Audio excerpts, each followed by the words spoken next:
হজের আগে এক লোক রেজিস্ট্রেশন করেছে, হজে যাবে, সব কমপ্লিট, কিন্তু এমন এক জটিলতা দেখা দিছে, যাইতে পারতেছে না।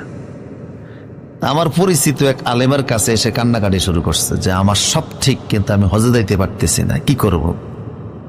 হুজুর বলে আপনি একটা দোয়া করেন। কই কি দোয়া করবো? কয় আমি যেটা বলি ওইটা বলে। আপনি দোয়া করেন, আল্লাহ এই বছরের হজ বন্ধ করে দেন, পৃথিবীর কোন মানুষ যেন এবার হজ করতে না পারে। আজ যদি হজ চালু থাকে তাহলে আমারে নেওয়া লাগবে। সুবহানাল্লাহ বলবেন না? বুঝেন না মনের কথা? কয় এইটা আবার কেমনে করবো? করেন না, অসুবিধা কি? আপনি দোয়া করেন, আল্লাহ এই বছরের হজটা বন্ধ করে দেন, দুনিয়ার কোনো মানুষ যেন হজ করতে না পারে। তবে যদি পৃথিবীর একজন মানুষ হজ করে আমারে কিন্তু নেওয়া লাগবে। 3-4 দিন পরে আইসা কয়, হুজুর দোয়া কবুল হইছে, আমি এখন যাইতে আছি। দোয়ার ভিতরে কিছু হিকমত আছে না নাই? এটা আল্লাহরে ঠেকিয়ে দেওয়া না, তবে দোয়ার ভিতরে কিছু ক্রাইটেরিয়া আছে, সেটা আপনার রাখতে হবে। রাসূলুল্লাহ হজের সফরে আরাফাতে দোয়া করছে, কবুল হয় না। মিনায় দোয়া করছে, কবুল হয় না। মুজদালিফায় গিয়া দোয়া করছে, সব একসাথে কবুল হয়ে গেছে।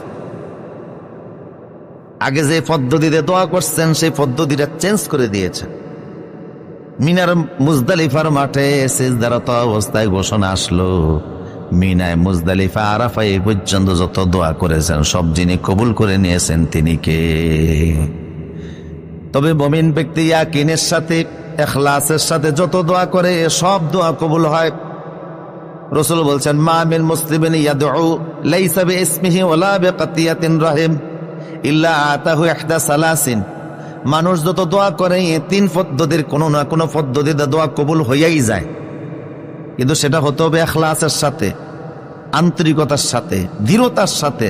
দোয়া কবুল হইবে এই মানসিকতা রাখা, এই কনফিডেন্স রাখা, আশাবাদী হওয়া। রাসূলুল্লাহ বলেছেন, সে যদি আত্মীয়তা সম্পর্ক ছিন্ন না করে থাকে, গুনার কাজ যদি করে না থাকে, মুমিন ব্যক্তির একটা দোয়া ফেরত দেওয়া হয় না। মুমিন ব্যক্তির সব দোয়া যিনি কবুল করে নেন তিনি কে? একটা হলো ইম্মা আইয়ুজ্জালা লাহু দাওয়া, দোয়া করার সাথে সাথেই কবুল।